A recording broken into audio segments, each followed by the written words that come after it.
सर्वांना नमस्कार. अर्जुन मयुरी पर्व नवे या स्टोरीचे एकूण 60 एपिसोड यापूर्वीच अपलोड केलेले आहेत. कृपया ते सगळे एपिसोड ऐकण्यासाठी आपल्या चॅनलला भेट द्यावी. आणि स्टोरी टाकण्यासाठी लेट होतो आहे मला माहीत आहे, पण मला वेळ मिळत नाही आणि त्याच्यामुळे असं होतं आहे. बाकीच्या स्टोरी कंटिन्यू सुरू आहेत. तर चला वळूया आपल्या स्टोरीकडे. अर्जुनराव आता बायकोसोबत रोमॅन्टिक होत होते आणि त्याचवेळी फोन वाजला आणि अर्जुनरावांना डिस्टर्ब झालं आणि ते चिडून शिवी घालत त्यांच्या स्टाईलमध्ये म्हणाले, यार कुणाची बायको बाळंतीण झाली, कोण फोन करते आता? आणि राहुलने सगळ्यांना सांगितलं, माझी बायको बाळंतीण झाली, माझं अभिनंदन करा. मला मुलगी झाली आहे, ती पण एकदम पांढरी शुभ्र कापसासारखी. आणि त्याचं हे बोलणं म्हणजे माझ्या जखमेवर मीठ चोळण्यासारखं आहे. म्हणून अर्जुनरावांनी ह्याच्या आईचं टक्कूचं म्हणून फोन ठेवून दिला. आणि आता राहुल आणि बाकीचे 3 रॉयल मेंबर्स गप्पा मारत होते आणि अर्जुनराव कधी कमी झाले त्यातून कळलंच नाही. आणि अर्जुनरावांची प्रतिक्रिया ऐकण्यासाठी राहुल उत्सुक होता आणि अर्जुन म्हणत होता. आणि चैतन्य हसून म्हणाला, राहुल्या, अर्जुन कमी झाला. त्याला ना बघवलंच नाही तुझी पोरगी पांढरी झाली म्हणून. त्यानं बहुतेक फोन कट केला. आणि सचिन म्हणाला, तसं नसेल रे, आपला अर्जुन इतक्या कुचका म्हणायचा नाही, नक्कीच बायकोसोबत असणार. आणि राहुल म्हणाला, बायकोसोबत होता तर फोन कसा उचलला? आणि हे ऐकलं आणि फोन कट केला असेल नक्कीच. पण खरं सांगू का यार, खरंच माझी शुभ्र मुलगी आहे, पांढरी शुभ्र, आणि तिचं नाव ना मी शुभ्रा ठेवणार आहे. आणि सगळ्यांनी त्याचं खूप खूप अभिनंदन केलं. आणि मयुरी म्हणाली, काय हो, काय झालं? अर्जुनराव म्हणाले, राहुल्याला पोपटीन झाली. आणि आता मयुरीला कळत होतं याचं वात्रट बोलणं. आणि ती म्हणाली, काय खरंच? आणि ती त्याला बाजूला ढकलायला लागली. आणि अर्जुनराव म्हणाले, अगं कुठं निघालीस? मी मग इथं बेडवर कणसं राखायला बसलोय का? अजिबात कुठे जाऊ नकोस, असं म्हणून त्यानं तिला जवळ घेतली. आणि मयुरी म्हणाली, अहो उरकाना पटकन, मला फोन करायचा आहे. अर्जुनराव म्हणाले, आता तुझी बहीण खाटावर बसली असेल दवाखान्यात, आता कोणाला फोन करतेस? तिची बातमी कळली ना? आणि इतकी काय एक्साईट होतेस ग तू? मयुरी म्हणाली, कारण मुलगी झाली ना म्हणून एक्साईट आहे मी. आणि काय हो, रंगानं कशी आहे? आता पहिलं बाळ जर काळं असेल ना रंगानं, तर सगळ्यांना हीच उत्सुकता असते की कसं आहे. तसंच मयुरीला वाटत होतं. आणि अर्जुनराव म्हणाले, पांढरी शुभ्र, तो काळा बेना मुद्दाम माझ्यासमोर बोलत होता की? मयुरी म्हणाली, काय हो, मग त्यांचं अभिनंदन सुद्धा न करता तुम्ही फोन कट केलात का? आणि अर्जुनराव म्हणाले, आता बघ ना त्याचं अभिनंदन मी कसं करतो. मयुरी म्हणाली, कसं कराल? अर्जुनराव म्हणाले, त्याची पोरगीच दत्तक घेणार. आणि मयुरी म्हणाली, हट, भाऊजी देणारच नाहीत. आणि अर्जुनराव म्हणाले, मग नको तर नको, आपलं दुकान कुठं बंद आहे? अजून आपला 3रा चान्स आहेच की, आपण घेऊया 3रा चान्स फक्त मुलीसाठी. आणि मयुरी म्हणाली, नाही हां, अजिबात नाही, आता वास. आणि अर्जुनराव म्हणाले, काय गं तू पण मयू, मी तुझ्या जीवावर इतकं मोठं बोलतो आणि तू नकार देतेस? भरोश्याच्या म्हशीला टोनगा, असं वागतेस तू.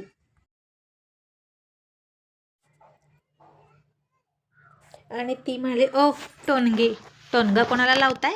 तुम्ही काय घडीवर येता आणि मज्जा करून जाता, इथं आम्हाला भोगावं लागतं. आणि अर्जुनराव म्हणाले, बावळट कुठली, ही मजा नसते काय? मनापासून केलेला प्रयत्न असतो बाळासाठी. यज्ञ म्हण हवं तर, पुत्र कामेष्टी यज्ञ. मजे ज्यांना मुलं होतात ना त्यांना कळत पण नाही गर्भ कधी राहिला, कधी बायकोचं पोट भरलं आणि कधी बायको खाली झाली. इथं माझं तुझ्यावर मिनटाला लक्ष आहे. तू कधी गरोदर राहिली हे माझ्या लक्षात असतं आणि बाळ कधी जन्माला येईल इथपर्यंत माझं लक्ष असतं. आणि मला म्हणतेस का मजा करतो? आणि मयुरी आता गप्प बसली आणि त्याच्याकडे तिरक्या नजरेनं बघून हसत होती. आणि अर्जुनराव हसून म्हणाले, लागली नजरेचे बाण सोडायला. आणि आता तर मयुरीने तसाच ओठ चावला आणि त्याला डोळाच मारला, अगदी दिलखेचक. आणि अर्जुनराव म्हणाले, आई शपथ, हे हिडन टॅलेंट कुठं लपवून ठेवलं होतंस? मयू, तुला जर हे सगळं येतंय तर मग मी तमाशाला उगीचच जातो. आणि मयुरीने त्याला फटका दिला आणि म्हणाली, नालायक कुठले, तिथल्या बायका असं करतात तुम्हाला बघून म्हणून तुम्ही जाता का? आणि मला तर म्हणता मी लोककला बघायला जातो. आणि तो हसून तिचे हात पकडून म्हणाला, अगं माणूस जे घरात मिळत नाही त्यासाठीच तर बाहेर जातो. तुला येतं का एखादी लोककला सादर करायला? आणि मयुरी म्हणाली, डान्स येतो, लावणी जर शिकले तर तेही येईल, त्यात काय इतकं.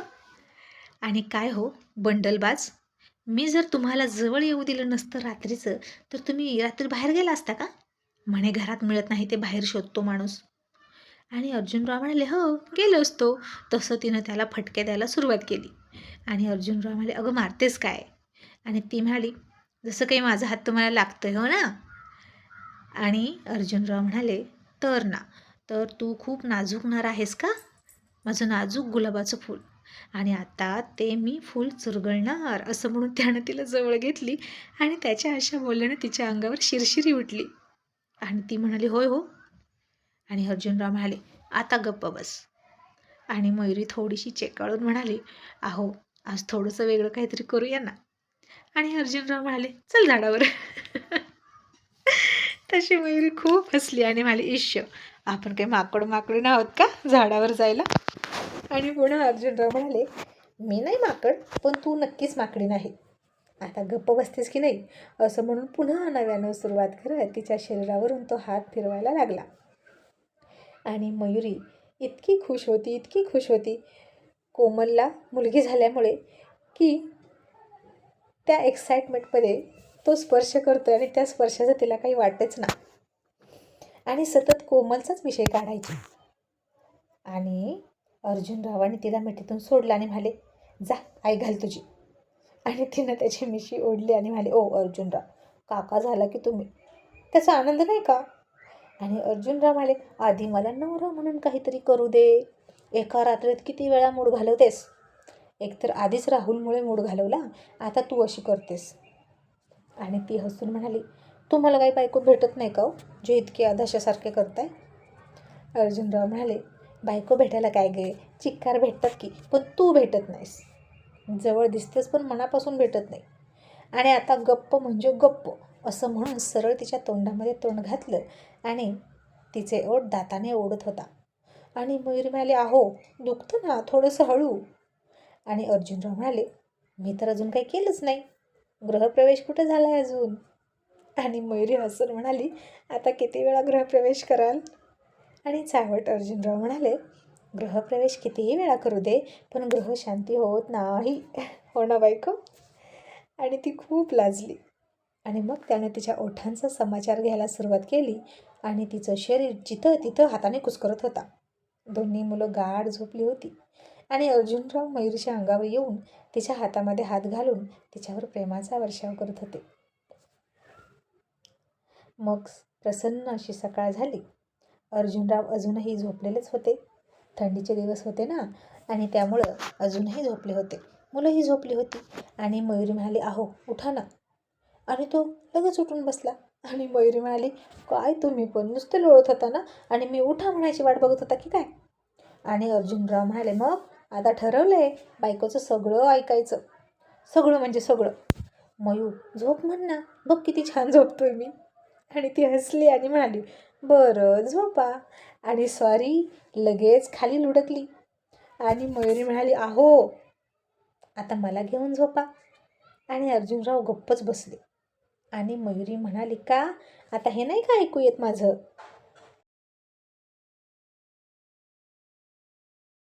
आणि पुन्हा स्वारी चावटपणा करत म्हणाली माझ्या कानाची दारं बंद झाली.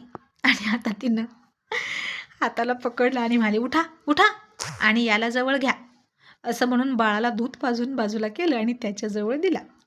अर्जुनने छोट्याला झोपवला. ते सुद्धा एटुकलं पिटुकलं पिल्लू बाबाच्या उबदार कुशीत झोपलं. आणि मयुरी म्हणाली आता आशूला उठवा, त्याला सकाळची शाळा आहे.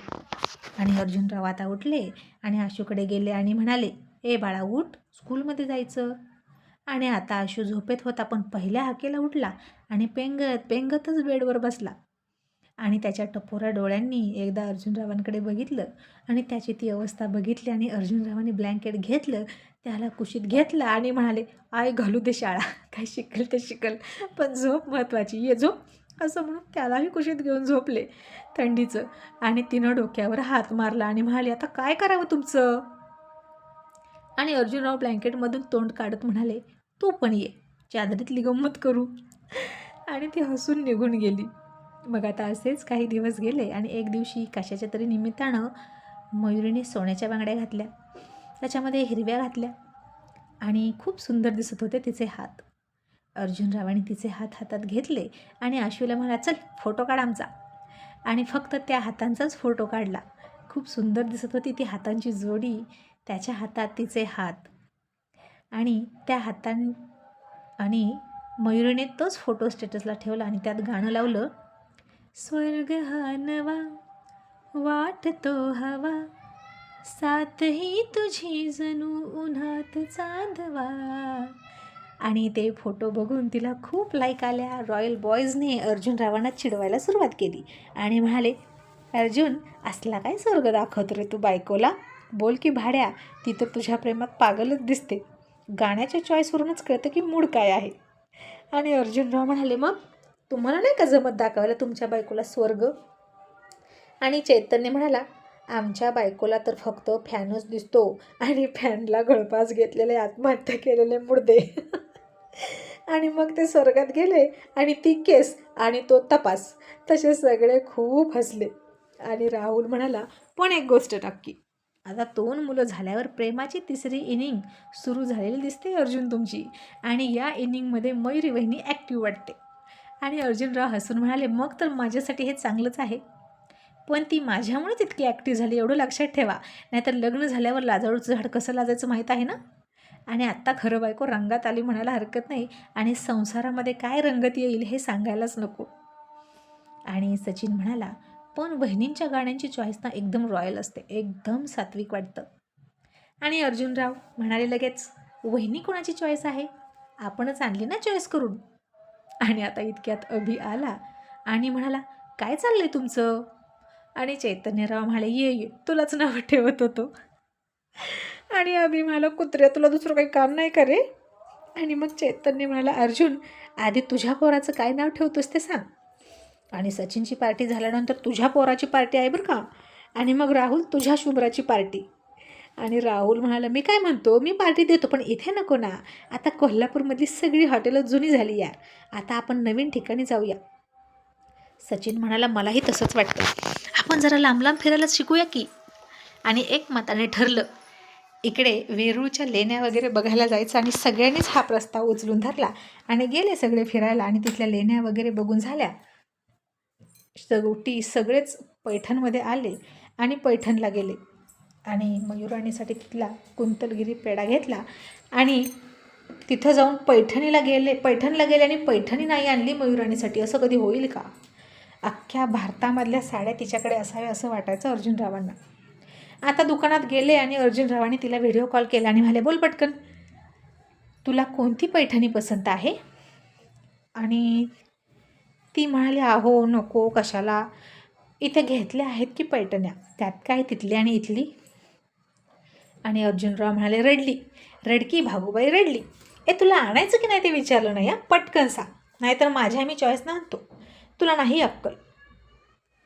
आणि ती या वेड्या नवऱ्याला गोड बोलून म्हणाली, अर्जुनराव अहो किती साड्या आहेत, कशाला. आणि अर्जुनराव म्हणाले, असू दे, त्या तुझ्या सवतीला दे, सोबत घेऊन येतोय एक करून सोबत तुझी, पण पैठणमधली पैठणी हवीच. आणि मग व्हिडिओ कॉलमध्ये त्यानं साड्या दाखवल्या आणि तिला नेहमीसारखाच मोरफंकी रंग आवडला आणि अर्जुनरावांना पिवळा रंग आवडला, हिरवा काट असं कॉम्बिनेशन म्हणजेच आंबा कलर आवडला. आणि दोघांचं पण कन्फ्युजन झालं. आणि मयूर म्हणाली, ऐका ना हो, एकही नका आणू प्लीज, इथला एकही रंग चांगला वाटत नाही मला, डल वाटतात. आणि अर्जुनराव म्हणाले, तुला डोळ्याला झाला आहे मोतीबिंदू, तू फोन ठेव, मी बघतो काय करायचं ते. आणि मग चक्क 7,000 हजाराच्या 2 पैठणी आणल्या ना, तुझं ना माझं, दोघांचंही राहू दे म्हणण्यापेक्षा दोघांचाही निर्णय उचलून धरला आणि 2 पैठण्या घेऊन आले 14,000च्या. आणि चैतन्य म्हणाला, माकडा अर्जुन, आमच्या घरात भांडणं लागतील बरं का, तुझ्या बायकोला सांग, लगेच सांगू नको म्हणून त्यांच्या ग्रुपवर. या साड्यांवर कोण इतका खर्च करतं का यार. आणि अर्जुनराव म्हणाले, चैतन्य हा खर्च बायकोवर आहे, साड्यांवर नाही. आणि या साडीतली बायको बघायला जो आनंद मिळतो ना, तो तुला नाही कळणार माकडा. आणि घरी आल्यानंतर मयुरीला आता मात्र त्या साड्या आवडल्या, तिला चॉईस जमतच नव्हती करायला. नवऱ्याच्या बाबतीतसुद्धा असंच, नवराच येऊन पदरात पडला या साड्यांसारखा आणि मग आवडायला लागला. जर खरंच नवरा निवडण्याची जर तिला सांगितलं असतं ना तर ना नक्कीच कन्फ्यूज झाली असती. दुसऱ्यांनीच निवडून दिला म्हणून बरं. मरू दे तिकडे, नाही का? आपलं काम फक्त जे पदरी पडलं ते पवित्र म्हणून त्याच्यावर प्रेम करत राहणं आणि आपल्या प्रेमाने त्याला वर्ल्ड बेस्ट आणि स्पेशल बनवणं. मग त्याच्यापुढे सलमान रितेशसुद्धा फिका पडला पाहिजे. कारण बायकोच्या प्रेमाच्या बाबतीत सगळेच नवरे लकी नसतात आणि तसंच नवऱ्याच्या प्रेमाच्या बाबतीत सगळ्याच बायका लकी नसतात आणि ते लक आपलं आपण घडवायचं. आता साड्या तर आवडल्या, पण उगीचच पैसे नसले म्हणून ती ओरडली आणि म्हणाली, बाकीच्या कोणी घेतल्या का? आणि अर्जुनराव म्हणाले, चैतन्य म्हणाला की मेघा असलं काही घालतच नाही आणि माकडानं आमचं बघून फक्त 400 रुपयाची एक साडी घेतली आणि घरी गेल्यावर काय म्हणाला माहीत आहे का? शेजारच्या बायका ती साडी बघून म्हणाल्या, 2,500ची तरी नक्की असेल आणि कशा गंडवल्या. आणि मयुरी म्हणाली, बाई गं, मग ही 7,000ची आहे ना नक्की साडी? आणि अर्जुनरावांनी तिच्याकडे रागात डॅशिंग लुक देऊन बघितलं आणि म्हणाले, म्हशे, तू माझी किंमत करतेस का? अगं, मी 25,000ची आणणार होतो, पण तू मला घरात घेतला नसता म्हणून आणलं नाही. तरी पण 2 घेतल्या ना म्हणून मला राहुल ओरडत होता आणि तुझ्यामुळे आम्हाला पण 2-2 घ्याव्या लागतील असं म्हणाला. आणि आता तू ठरव, 2 आणल्या म्हणून सांगायचं की नाही तुझ्या रॉयल लेडीजमध्ये, नाहीतर उगाच दुसऱ्यांच्या घरात भांडण लागतील. आणि मयू अभि काय म्हणाला माहीत आहे का? आम्ही त्याला म्हणालो साडी घे आणि पुन्हा पुन्हा इकडे येत नाही रे आपण, घे साडी. तर बेना आधी म्हणाला माझी बायकोच पळून गेली आणि पुन्हा म्हणाला रुसून गेली माहेराला आणि तिला साडी घेतली नाही आणि त्यानं अजिबात साडी घेतली नाही. आणि मयुरी म्हणाली, बरोबर आहे, मी तू जीन्स घालते ना, मग कशाला साडी घेतील? आणि आता तरी पण नाही म्हटलं तरी मयुरीचं तोंड राहिलं नाही. नवऱ्याच्या कौतुकाखातर तिनं सांगितलं की आमच्या यांनी 2 साड्या आणल्या पैठणी. आणि झालं, पुन्हा दुसऱ्यांच्या घरात भांडणं लागली आणि नेहमीप्रमाणे अर्जुनरावांना रॉयल गँगच्या शिव्या पडल्या. आणि हळूहळू बाळ मोठं होत होतं. अर्जुनराव मयुरी बिझी झाले होते. संक्रांत जवळ आली होती आणि इतकं सगळं बिझी शेड्यूल सांभाळून मयुराणी अर्जुनरावांसाठी नटणार होती. मग तिनं दिवसभर कडक उपवास पकडला, मुलांसाठी आणि अर्जुनरावांसाठी नाश्ता बनवला आणि तिनं गोड पुरणपोळीचा स्वयंपाक बनवला. मग तिची तयारी करायला लागली. दोन्ही हात भरून मेहंदी, हिरव्या बांगड्या, त्यात सोन्याच्या बांगड्या, सगळे दागिने घातले आणि केसात भरगच्च गजरा आणि तयार होऊन मंदिरात निघायची तयारी करत होती. आणि ती किचनमध्ये सामान घेत होती. मग अर्जुनराव किचनमध्ये काहीतरी घ्यायला आले आणि अशी सजलेली बायको बघितली आणि अर्जुनरावांना धकधक करायला लागलं. आणि मयुरी जिथे उभा होती तिथे पलीकडे ग्लास होता आणि त्यानं संधीचं सोनं करत तिच्या गालावर एक पप्पी घेतली आणि मग ग्लास उचलला आणि तिनं पुन्हा त्याच्याकडे तिच्या नजरेचा तिरका बाण मारला आणि तिरक्या नजरेनं बघितलं. आणि अर्जुनराव हसून म्हणाले, मी काय केलं, तूच माझ्या ओठांच्या मध्ये आलीस. आणि ती हसली आणि तिनं त्याला हात जोडले आणि ती पुन्हा पुढे बघून तिचं काम करायला लागली. आणि अर्जुनरावांनी दोन्ही हातानं तिला पाठीमागून मिठी मारली आणि मध्ये घेतली आणि तिच्या पुढचा रुमाल उचलला आणि म्हणाले, बघ आता हाताच्या मध्ये आलीस बरं का तू. आणि मयुरी हसली आणि त्यानं आता तीच मिठी तिच्या भोवती घट्ट आवळली आणि तिला दाबली आणि म्हणाली, अर्जुनराव किती हो बदमाश तुम्ही. आणि अर्जुनराव म्हणाले, राणीसाहेब तुम्हाला जितका वाटतो ना त्याच्यापेक्षा जास्त बदमाश. आणि मयू गोड दिसतेस, एक किस तो बनत आहे. असं म्हणून किस घेणार ओठांचा इतक्यात तिनं त्याला दूर ढकललं आणि म्हणाली, रात्रीसाठी काहीतरी ठेवा, मी लगेच परत येते, मुलांना सांभाळा. आणि अर्जुनराव एकटी बायको सोड वाटेना आणि म्हणाले, मी येऊ, मयू मी येऊ. असं सारखं सारखं म्हणायला लागले, मयू मी येऊ, मयू मी येऊ. आणि ती हसून म्हणाली, नको, मुलं कोण सांभाळणार, मला कोणी खाणार नाही रस्त्यात. आणि अर्जुनराव म्हणाले, तुला खाणं तर सोडूनच दे, पण तुझ्याकडे वाकड्या नजर टाकणाराची नजर जागेवर राहील का? आणि ती म्हणाली, माहीत आहे आणि गेली. आणि बाळाच्या ओढीनं लगेच घरी आली.